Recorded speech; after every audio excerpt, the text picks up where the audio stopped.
Welcome back to another episode of Out Loud Geek, where we discuss news and views about pop culture, science fiction, fantasy, food, cooking, the outdoors, and more. Welcome back to another episode of Who Will Be the Biggest Flop? This is part 9, and this week's box office was once again dominated by Barbenheimer, as both Barbie and Oppenheimer were in first and second place at this weekend's domestic box office, in spite of another new movie opening. We'll begin this week once again with a minuscule update for one of our contestants that brought in a few $1,000s more domestically before being pulled out of theaters completely in the US, as it ended its international run several weeks ago. So let's have a big round of applause for the entry from Warner Bros. Discovery and DC Studios, that completely underperforming superhero movie The Flash, starring everyone's favorite wackadoodle actor, Ezra Miller. Once again, there is no international update for the movie, though it did play in 26 theaters in the US until Friday, August 10th, 2023, but it now no longer appears to be playing anywhere. So both domestically and globally, the movie earned another roughly $25,000, bringing its final domestic box office total up to $108.1 million. Its international box office total remains at $160.4 million, so its global box office revenue grew very slightly to $268.5 million. And there is nothing to project for this movie going forward. The movie's estimated break-even point range is $550 million to $660 million, which is based on multiplying its $220 million production budget by 2.5 and 3.0 respectively, to account for the 50% of gross ticket sales that movie theaters keep for themselves, as well as the additional costs of marketing the movie and other miscellaneous costs that the studio pays above and beyond the production budget. Thus, the movie's final global gross box office loss ranges between $281.5 million to $391.5 million. Dividing that range by 2 yields a range of possible loss for Warner Bros. Discovery and DC Studios of $140.8 million to $195.8 million, which I don't anticipate changing again. This means that The Flash is currently in first place, but it isn't going to remain there for long. So we'll move on to the 2 very successful movies that opened 3 weeks ago and continue to siphon away box office revenue from our numerous contestants. So let's have a warm welcome for the movies Barbie and Oppenheimer. Domestically, Barbie earned another $33.7 million to bring its current domestic box office total up to $526.3 million. So the movie crossed the $500 million mark domestically this week. Internationally, the movie earned another $116.6 million to bring its international total up to $657.6 million. Globally, the movie earned another $183.5 million to bring its current global gross box office up to $1,183.9 million. And yes, the movie broke even some time back because its break-even point is $590 million, which is 2 times the sum of its $145 million production budget and its $150 million marketing budget, in order to take into account the 50% of gross ticket sales that movie theaters keep for themselves. Using a range of possible average weekly drops in box office of 40 to 30% allows me to project the movie's final global gross box office moving forward. And that works out to a possible range of $1,459 million to $1,609.2 million. So Barbie will more than likely surpass the $1,358.2 million that the Super Mario Bros. Movie has currently earned, which will make Barbie the highest grossing movie of 2023. And as for Oppenheimer, it once again came in second place immediately after Barbie. Domestically, Oppenheimer earned another $18.8 million to bring its current domestic box office total up to $264.3 million. Internationally, the movie earned another $60.4 million to bring its current international box office up to $384.8 million. So globally, the movie earned another $96.1 million to bring its current global gross box office total up to $649 million. And yes, Oppenheimer also broke even, given that its estimated break-even point range is $250 million to $300 million, which is calculated by multiplying its $100 million production budget by 2.5 and 3.0 respectively.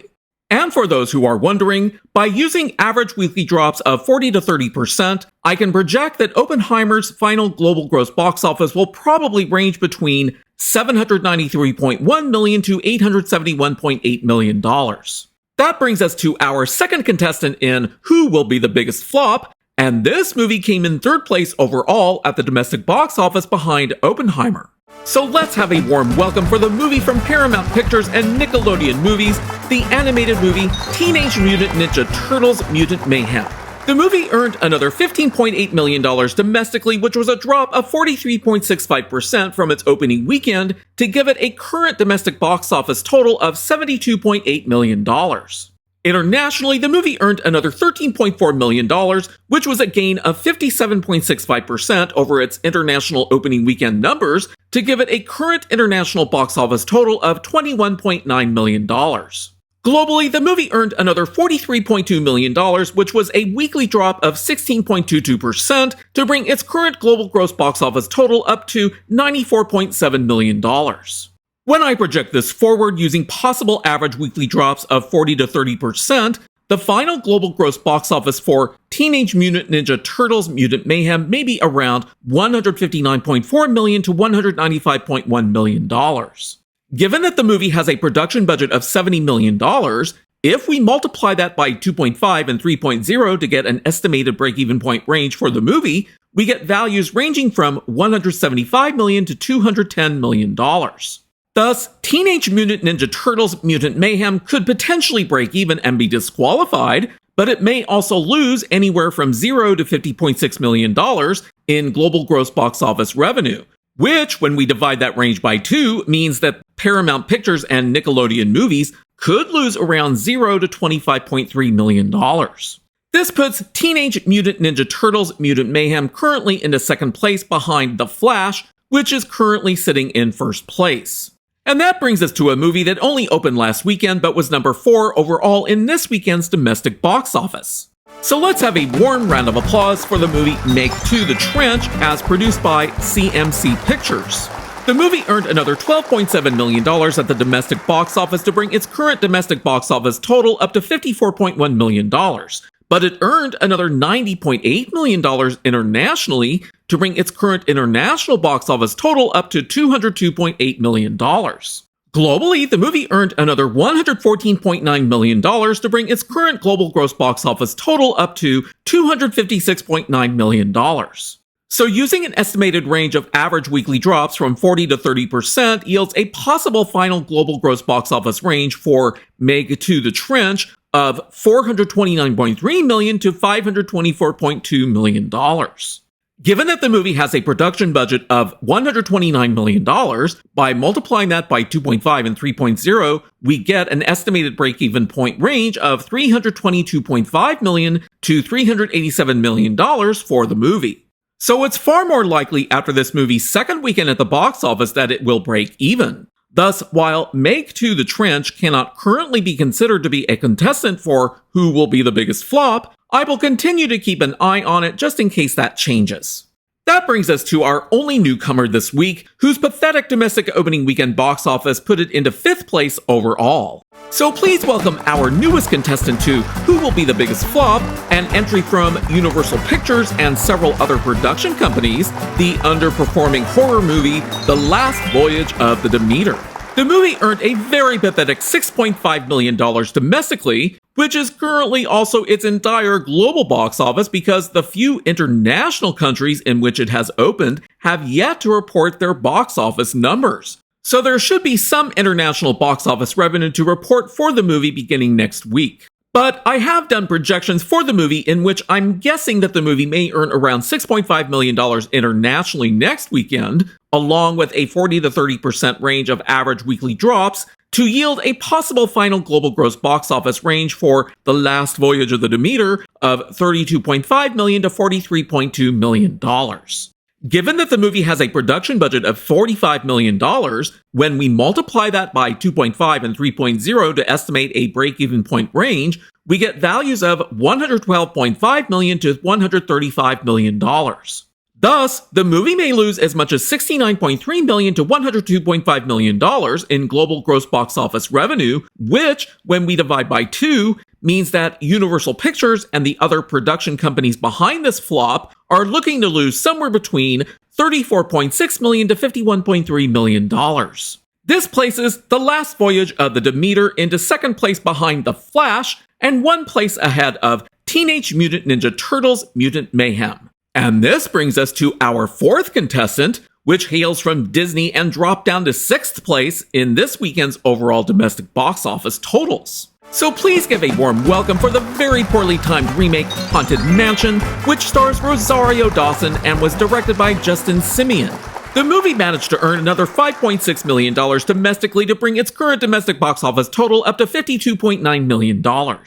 Internationally, the movie managed to earn another $5.1 million to bring its current international total up to $22.7 million. Globally, the movie managed to earn another $16 million to bring its current global gross box office total up to $75.6 million. Given that the movie's production budget is $157.8 million, this means that its estimated break-even point ranges between 2.5 to 3.0 times that, or $394.5 million to $473.4 million. When I project the movie's possible global gross earnings forward using a possible average weekly drop ranging from between 40 to 30%, the movie may only earn somewhere between $99.5 million to $112.6 million in global gross box office revenue. Thus, the movie is currently looking to lose somewhere between $281.9 million to $373.9 million in global gross box office revenue, which, when we divide by 2, means that Disney is looking to lose somewhere between $140.9 million to $187 million, which puts the movie into second place behind The Flash and one place ahead of our newest entry, The Last Voyage of the Demeter, with Teenage Mutant Ninja Turtles Mutant Mayhem in last place. And that brings us to our fifth contestant that dropped all the way down to ninth place overall in this weekend's domestic box office. So let's have a warm welcome for the entry from Paramount Pictures, Mission Impossible Dead Reckoning Part 1 starring Tom Cruise. Domestically, the movie only managed to earn another $4.7 million to bring its current domestic box office total up to $159.6 million. Internationally, the movie did better, earning $20.1 million to bring its current international total up to $362.9 million. Globally, the movie earned another $28.7 million to bring its current global gross box office total up to $522.5 million. So the movie has now finally crossed the $500 million mark, but it's actually not going to earn that much more. Since the movie has a $290 million production budget, when we multiply that by 2.5 and 3.0 to calculate an estimated break-even point range, we get values of $725 million and $870 million, respectively. Using the movie's current average weekly drop of 40.87% and one standard deviation above and below based on the previous 6 films in the franchise, we get projected possible final global gross box office values of $556 million, $563.9 million, and $574 million, which, as this chart shows, are all well below the movie's estimated break-even point range. Thus, right now, the movie is looking at possibly losing as much as $151 million to $314 million in global gross box office revenue. And when we divide that range by 2, it looks like Paramount Pictures could lose somewhere between $75.5 million to $157 million, which puts Mission Impossible Dead Reckoning Part 1 into third place behind The Flash and Haunted Mansion, and one place ahead of The Last Voyage of the Demeter, with Teenage Mutant Ninja Turtles Mutant Mayhem sitting in last place. And that brings us to our sixth and final contestant, which dropped to 10th place overall in this weekend's domestic box office. So let's have a warm welcome for Kathleen Kennedy's truly terrible entry from Disney and Lucasfilm, Indiana Jones and the Dildo of Destruction, starring the 81-year-old Harrison Ford. The movie only took in a rather pathetic $899,000 domestically, which brings its domestic box office total up to $172.6 million. Internationally, the movie brought in a very pathetic $296,000 to bring its international box office total up to $198.1 million. So globally, the movie earned another $2.3 million to bring its current global gross box office total up to $370.7 million. And when we project that forward by using the movie's current average weekly drop of 43.59%, we get a projected final global gross box office for Indiana Jones and the Dildo of Destruction of $373.7 million. So Kathleen Kennedy has to be crying her little bloodshot eyes out right now because in addition to the very high likelihood that the movie won't even crack $400 million globally, the movie also has an estimated break-even point range of $736.8 million to $884.1 million, which is obtained by multiplying the movie's bloated production budget of $294.7 million by 2.5 and 3.0 respectively. Thus, Indiana Jones and the Dildo of Destruction currently stands to lose somewhere between $363.1 million to $510.4 million in global gross box office revenue.